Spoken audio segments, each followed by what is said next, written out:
I'm Brent Willis. At 29 years of age, I had a real problem, a cheating wife, but I'm getting ahead of myself first, a disclaimer. I've never been good at English, literature, or social sciences. I'm a math economics business guy. Don't get shitty about my inability to use flowery language or provide tantalizing descriptions of people or events, because I'm a just the facts, ma'am, type of guy in addition to what I described in the above paragraph. I feel that I need to present to you my honest strengths and weaknesses without false modesty for the strengths and without downplaying or sugarcoating the weaknesses. I am very good-look successful in business. Trustworthy, treat everyone with respect regardless of their station and life, and have almost always been honest. I'm a very considerate lover, putting my partner's satisfaction above mine. I am gentle during lovemaking for 6 of the 7 women who I have had intercourse with. I have always been told and believed that this is a real plus, and I left them well satisfied with every encounter for one woman who really liked it rough. I was a major disappointment, also maybe because of some of the above characteristics. The parents of every woman I have dated have loved me. Sometimes I think that the mothers liked me better than the daughters do. As far as my negatives are concerned, I am hopelessly unathletic, and I'm not very perceptive. I am easily emotionally hurt by others' negative comments or actions. I have a thin skin and oftentimes wear my emotions on my sleeve. Despite average physical strength and dexterity, I issue physical confrontation, and I'm not aggressive enough in any area of life except business and investing. Despite my lack of aggressiveness, I have a real vindictive streak for people who wrong me, and if there is no physical threat to me, seek revenge. Details of my interaction with the 2 main characters in this tale, Melissa Thompson and Dorian Bronson, in the distant past, would contribute nothing to this story and would bore you. So I'll make it quick and simple. I dated Melissa in college during my junior year, but we broke up just before summer. That was difficult for me, but not devastating since it was basically mutual. She was more commitment averse than I was. But she never hid that from me or LED me on. I met Doreen during the summer after my junior year. Melissa, Doreen, and I went to different high schools in the same metropolitan area and all attended the closest large state university. I dated Doreen exclusively during the summer, and halfway through my senior year when Melissa popped back on the scene, I dated both of them. I didn't hide it from either until just before graduation, when both gave me or get off the pot ultimatums. It was a difficult choice. Both are beautiful and sexy, but Melissa a little more so. Both really seem to be in love with me. But Dorian a little more so. Both are smart and come from good families. Although it didn't make a difference, Melissa's family is extremely rich. Doreen's upper middle class sex with both of them was great. Probably a little more satisfying for me with Melissa, although it seemed from Melissa's standpoint the sex was a 9 out of 10, whereas from Dorian's it was a 10. Dorian was always candid about everything. Melissa was significantly less candid, although I never caught her in any major lie I chose. Melissa Doreen was devastated and didn't even attend the graduation ceremony, and I heard from friends that she moved out of the area shortly after graduation. I also met with Doreen's parents, Tom and Lydia Bronson, when I broke up with her since I had established a good relationship with them. How sincere my affection for Doreen had been and what a hard decision it was for me, and we parted on good terms. Melissa and I got married 6 months after graduation and lived in the same metropolitan area that we grew up in a condo purchased by our parents, Jack and Carolyn Thompson, as a wedding present. Melissa's parents really liked me even more so than most of the other parents of women that I dated. Melissa's mother, Carolyn, always greeted me warmly and bragged about me to her friends in front of me. Melissa's father, Jack, not only liked me but was very impressed. With my business acumen, he wanted me to come to work for one of the companies he owned. But I told him that I wanted to keep my business life separate from his and make my own way. I didn't ever want anyone to suggest that I got promotions or responsibilities just because I was the son-in-law, even though I never worked for him. After 2 years of marriage to his daughter Jack, insisted that I have power of attorney over Melissa's trust fund, somewhere around $15 million. Since she had no business access human whatsoever, the trust fund money would be hers once she turned 30. But I was in charge of every part of it, except for about $3 million of preferred stock in one of Jack's companies, which could not be touched until Melissa was 32. And even after that, there were restrictions. Married life agreed with me, despite finding out some things about Melissa that during our courtship I had never observed. Not surprising. Considering my lack of perceptiveness, she was more materialistic and much more concerned with her status in the community than I realized before marriage. In fact, how she was viewed by rich, successful, and high society people in our metropolitan area was one of the most important things in life to her. Despite revelations about Melissa that were of some concern, I was happy in our marriage. Melissa seemed to be there for me when I needed her, such as vigilantly standing by me when my parents, my only relatives that I cared about, were killed in a car crash after we had been married 3 years. The money I got from my parents' estate after taxes and expenses were paid, I put in an offshore account. I never told Melissa about it, and she never asked. It wasn't money that we needed to have the lifestyle that we wanted, but it was a significant amount of money, on the order of $1 million. I intended to tell her about placing it in an offshore account, but never got around to it. Maybe there was a Freudian reason that I don't really know. When Melissa and I just turned 29, our birth dates were only 3 days apart. We decided that she would go off the pill and we'd start a family, something that we always agreed upon. Since we got engaged, even as unperceptive as I normally am, it seemed to me that when she did go off the pill, that her libido increased. Her libido had always been what I considered normal, given my experience with the other 6 women that I had had sexual relations with before marriage, so that we normally had very good sex 3 or 4 times a week after she went off the pill. It seemed that she got more sexually aggressive and vigorous during sex, and our frequency increased to 5 or 6 times a week. Despite the fact that she went off the pill, she didn't get pregnant right away. We both understood that it would likely be at least a couple of months before she would conceive, so it didn't concern either of us. As I previously mentioned, I treat everyone with respect, which made me popular with the employees of the country club that Melissa, me, Jack, and Carolyn belonged to. I didn't really golf or play tennis much because I simply don't have the requisite hand-eye coordination, but I did enjoy meals there. Swimming and playing cards, several of the employees liked and trusted me enough to come to me with business problems, and I always did my best to help them out. Perhaps the employee that I was most friendly with was Jasper, the captain of waiters in the golf grill. One Saturday morning at the club, pursuant to our standard procedure, Melissa went off to her golf lesson while I intended to go swimming and relaxed by the pool. Since the week had been particularly stressful at work, I got delayed in conversation with a few people, and as I approached the locker room, Jasper came up to me with a very concerned look on his face. "Brent," he said, "I insist, Ed, that all of the employees call me by my first name. Although Melissa wanted them to call her Mrs. Willis, could I talk to you for a second, sure?" I replied, expecting it to be about some financial issue that he had. Jasper led me into a private alcove, got a tear in his eye, and when with concern I asked, "What's wrong?" he blurted out, "I hate to have to tell you this, Brent, but your wife is cheating on you even as we speak." What I said, "I guess. I've suspected it for 2 weeks, but I confirmed it today. She's with Jeremy, the assistant golf pro, in massage room. Apparently, the lock on the door is broken, but they don't know it. I opened it up by mistake and saw them, although they didn't see me go look. Now I'm sure that the color drained from my face and I almost fell to my knees. I had to hold on to a chair back for a few seconds to regain my balance, being confrontation averse. There was no way that I would challenge Melissa if I caught them, but I had to know. I briskly walked to massage room A, which had a do not disturb on the door. I cracked it open. The lock didn't work. Just as Jasper said, there was Melissa on her hands and knees on the massage table with Jeremy's tool in her, while she moaned harder. "Do me harder." Before I closed the door, I did notice that he had a condom on, but my vision quickly became blurry after that.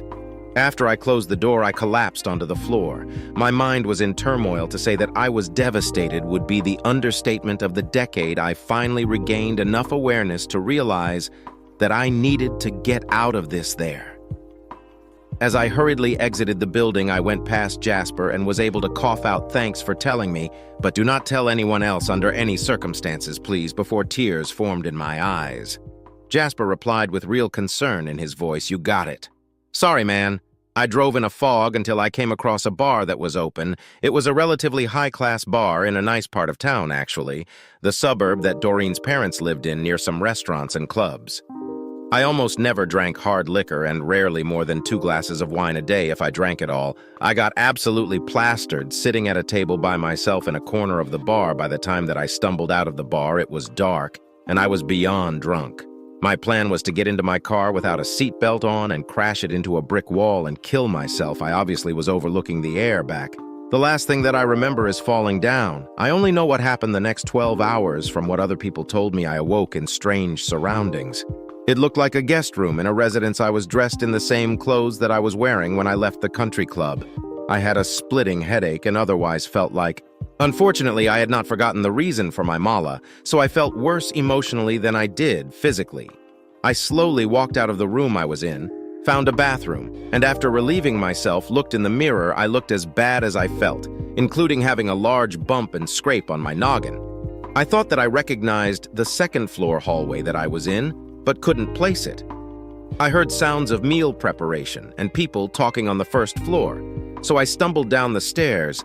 I was shocked to see Doran's parents, Tom and Lydia Bronson, in the kitchen. "Well, Brent, glad to see that you're among the living," Tom said, peering at me over his reading glasses and putting down his newspaper. "Hit! Brent, breakfast will be ready shortly," Lydia chirped from near the stove. "Tom, Lydia, I have no idea how I got here," I mumbled. "Have a seat, BR," Tom said, getting up and helping me into one of the kitchen chairs, "and I'll tell you the story, thanks, because I have no recollection of anything after I left the bar during what I presume was last night and was trying to find my car." I mumbled. Tom proceeded to relate the story with Lydia, occasionally throwing a comment out. Basically, Tom and Lydia were going to meet some friends at a restaurant about a block from the bar I came out of. As they walked toward the restaurant, they saw a guy fall and hit his head on the sidewalk and went over to help. When they deterred that it was me, Lydia, when to get their friends, they and their friends helped me to their car and drove me to their house, canceling their dinner plans and getting takeout with their friends. Instead, "I'm so grateful that you helped me out," I said. "I'm particularly grateful that you brought me here instead of to a drunk tank or a hospital," as Lydia brought some pancakes and juice to the table.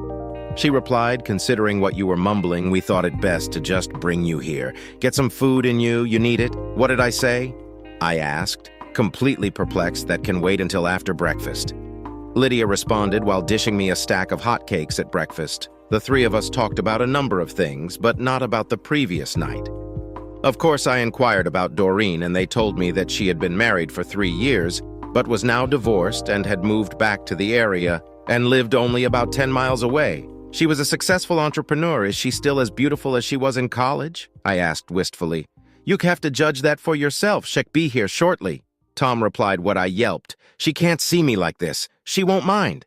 Lydia nonchalantly replied, "Sheck, anxious to see you, especially if what you mumbled last night is true."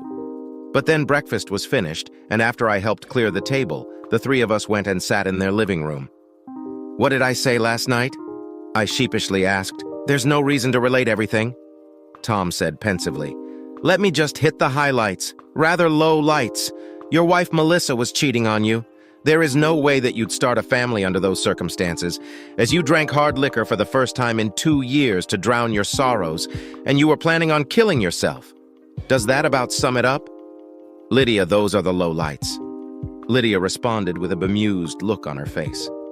I buried my head in my hands after a minute or so. I raised my head. "I'm so sorry to burden you with my problems," I said on the verge of tears. "I really don't know what I'm going to do, but I likely would have killed myself last night if I had been able to get to my car. I think that to know that I'm very emotional." I continued, choking up, "Sensitive. A quality that I've always admired in you, Brent, but maybe too sensitive for your own good," Lydia said. Walking over to me and holding my hand after we talked in generalities for a few more minutes, the front door opened and didn't walk Doreen. Except for a streak of blonde in her hair, Doreen looked virtually no different than she did the last time that I saw her 8 years ago. If anything, she looked slightly better. I was very nervous about what her reaction to me would be. I got the most pleasant surprise of my life. "Hi, Brent," she said in a voice so cheery that it seemed that me breaking up with her 8 years ago and never happened. "You look like hell." She giggled, "But I still need a hug." She held out her hands. I took them. She pulled me up off the couch, and she gave me a sincere, tight HEW. After a few seconds of apprehension, I hugged her back and then started sobbing. Lydia broke the tension. "I think that you two have some catching up to do. Tom and I have plans to go to the mall to shop. We'll be back in 2 hours," Lydia said, squeezing my shoulder. I seriously doubt that Tom had been planning on going shopping on Sunday morning and early afternoon, but he pretended like that was the most fun thing ever. And off they went. As soon as they left, Doreen cut right to the chase. Brent, you know that we've both always been straight with each other. Is there any reason for that to change now? After a slight pause staring into Dorian's beautiful hazel eyes, I hesitantly said, "No, I really need a friend now. Someone that I can be candid with and open up to good," she said with a grin. "Let me start. My marriage ended because my husband cheated on me." I can't blame him too much, however, because I'm sure that he sensed that there was only one man that I ever loved, or likely would ever love. And it wasn't him. It was you, from what my parents tell me. I may have a chance to get you back, and if I do, I intend to take full advantage of it. I don't think that I would have been more stunned than if I had been hit by the electrodes of a taser. I'm sure that my mouth was agape and my eyes the size of baseballs as I remained speechless for what seemed like a long time, all the while staring into Doreen's eyes while she returned my stare. Finally, she broke the silence. "Is that direct enough for you?" she asked with a crooked smile. "Yeah, I'd say that. That was definitely direct enough," I cackled. "Seems like I made the wrong choice 8 years ago." I continued, "That's the right attitude now, letting figure this thing out." Doreen continued with a big grin, letting sit at the kitchen table and make notes about how things proceed from here, and so into the kitchen we went. Doreen got a legal pad and pin out of a drawer in the den, and we got down to business. Apparently I had been a soul-bearing the previous night when in my drunken stupor, because Doreen seemed to know all of the salient details of my situation, I just clarified a few things for her. I did make it clear in our discussions that I wanted to get the ultimate revenge on Melissa, regardless of what else we did, and wanted to get as far away from her as possible. By the time that Tom and Lydia had gotten back 2 hours and 2 full pots of coffee for Doreen. And Doreen and I had the basics of a plan on how to proceed. In making the plan, I had constantly reiterated my need for ultimate revenge.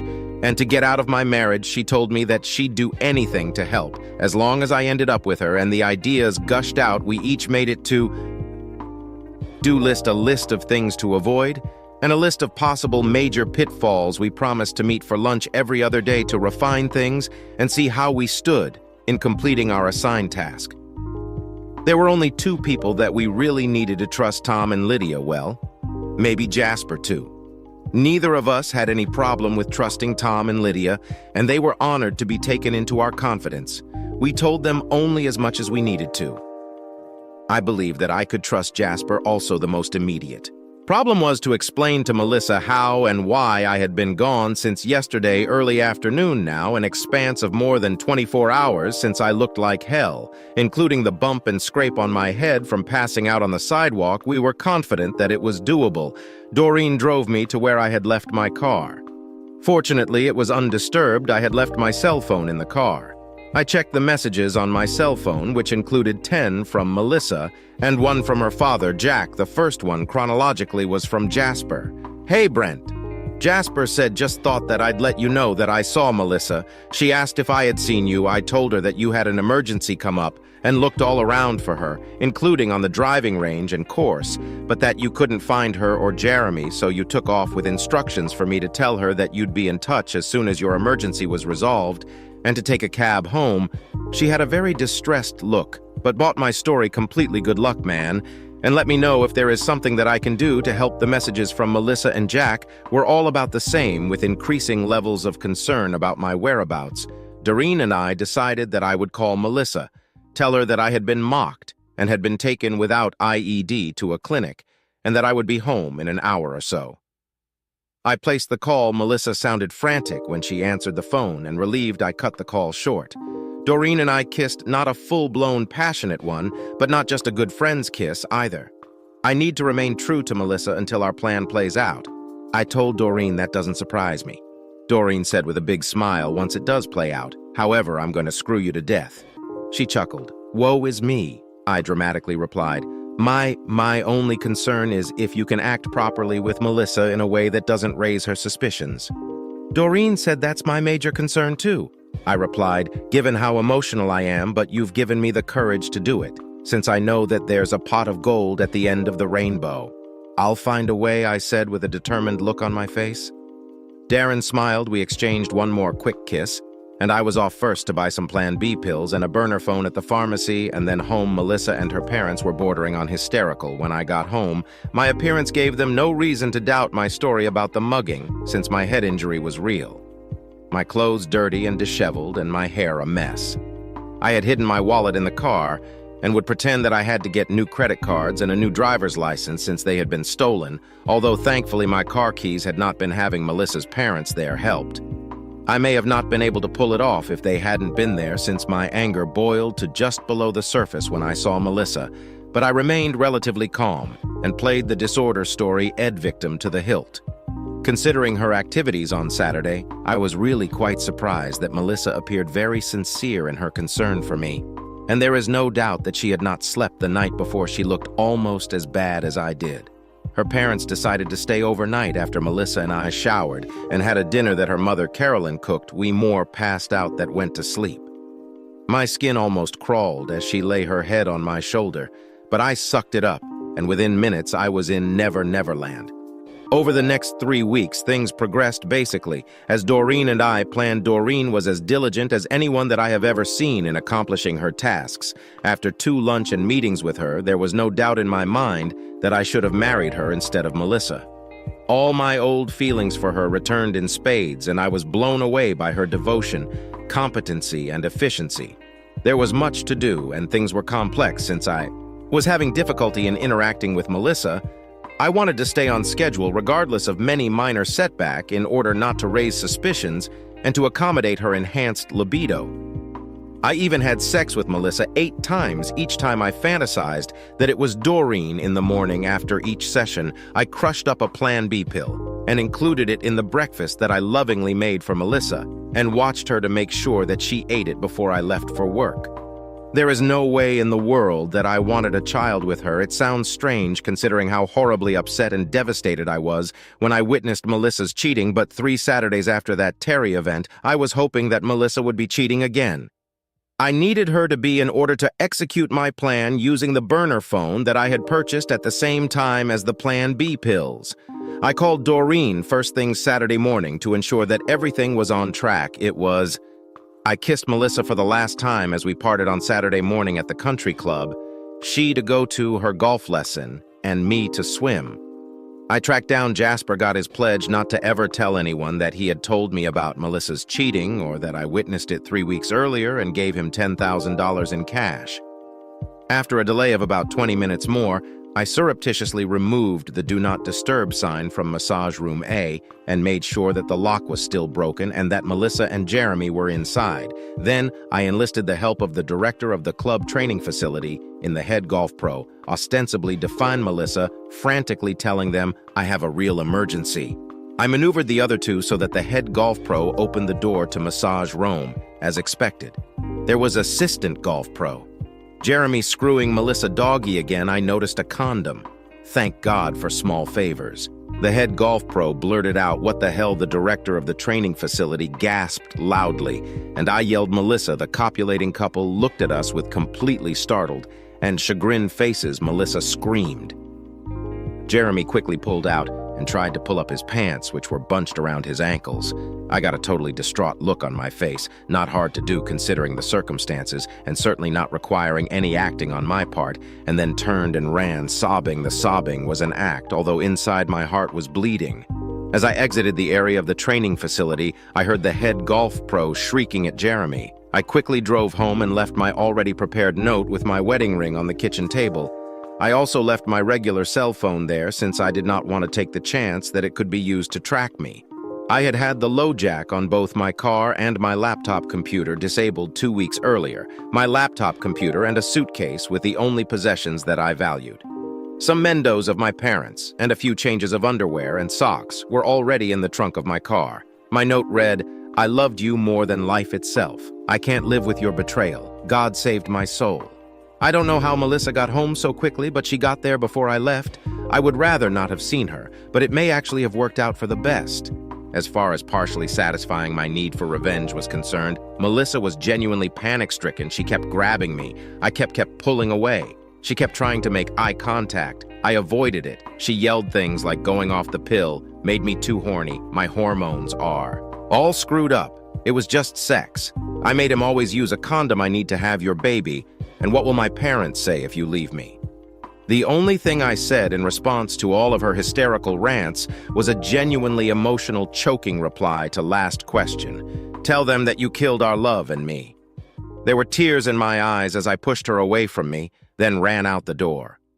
One part of my revenge required me to act on Monday in order to ensure that it was complete, since for most institutions, money transfers can't reliably be confirmed on the weekends. Doran rendered a hotel room in her name in a busy part of town, and I parked my car at a remote part of another hotel lot about a block from the one that she and I stayed in Saturday and Sunday nights. Although Doreen and I slept together and were affectionate during our 2 nights in the hotel, we didn't have sex. I needed to ostensibly die before that could happen, but knew that it would be passionately over the top once that occurred. Pursuant to her plan, I changed my appearance as best that I reasonably could in the time available.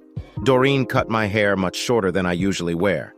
It dyed it blonde and styled it differently. I put on blue contacts to hide my normally green eyes and plain plastic lens glasses.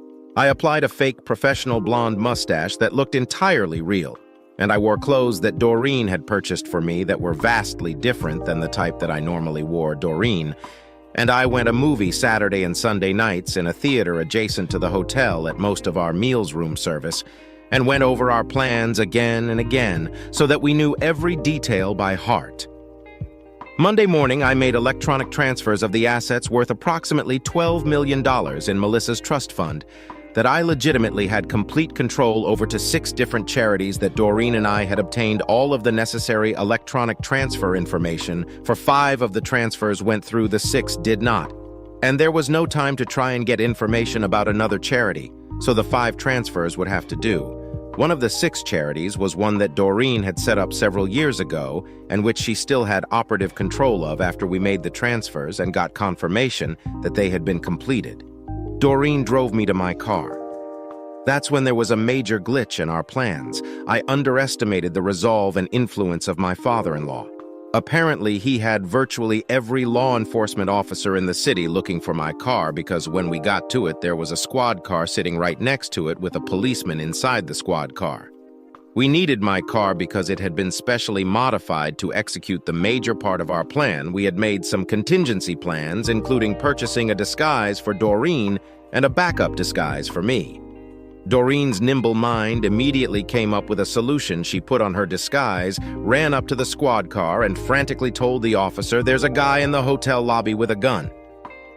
The policeman immediately got on his radio and then laid rubber driving from the remote area of the lot that my car was parked and toward the front entrance of the hotel. As soon as he was out of sight, I ran to my car, hopped in, and Doreen and I took off for the remote coastal mountain road, where I had modified the guardrail as I drove to my suicide spot with Doreen following behind me. I pushed a button on my laptop, which sent off all of the emails that Doreen and I had carefully written over the past 3 weeks. The emails were staged so that one would be sent every few minutes. It took about an hour for us to get to our deceiver location, and by then all of the emails would have been delivered. Doreen did a great job of crafting the emails while still using some of my catchphrases and other writing idiosyncrasies so that it would appear that they came from me, yet were much more succinct and effective.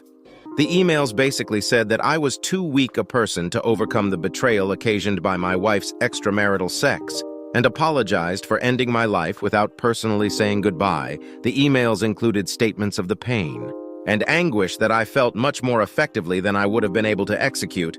Although the statements did 95% accurately express my real feelings, the email to my father-in-law, Jack, was most poignant.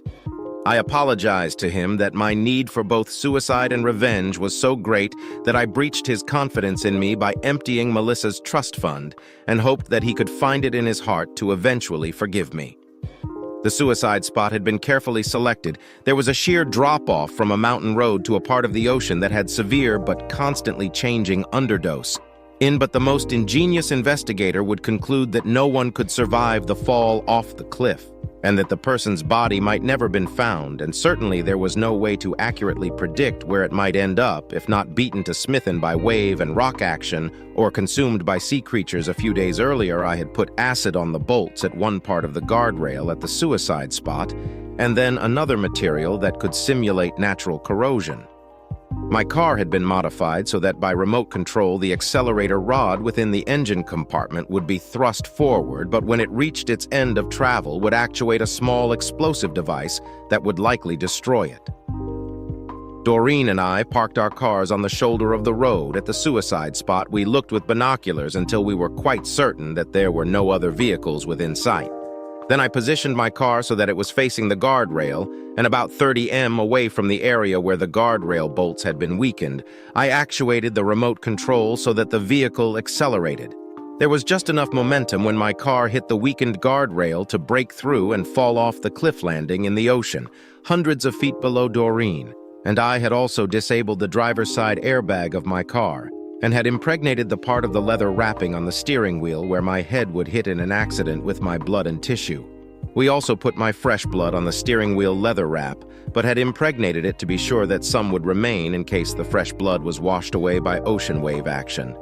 The car windows were open and the seatbelt not attached, and my wallet was loose in the car so that it would be sure to float out of it at some point and hopefully would be retrieved by divers. As soon as we saw the car hit the water, we got into Doran's car and took off.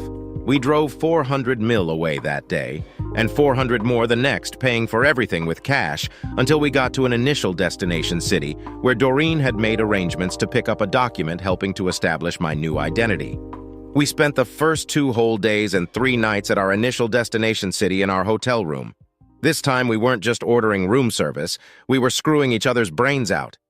I expected my traumatic experience with Melissa to stifle my sexual abilities for a while. In actuality, the opposite was true. It was in large part due to Doreen's absolute devotion to me, as she clearly demonstrated by the excellent planning and execution of my escape and how sexy she was.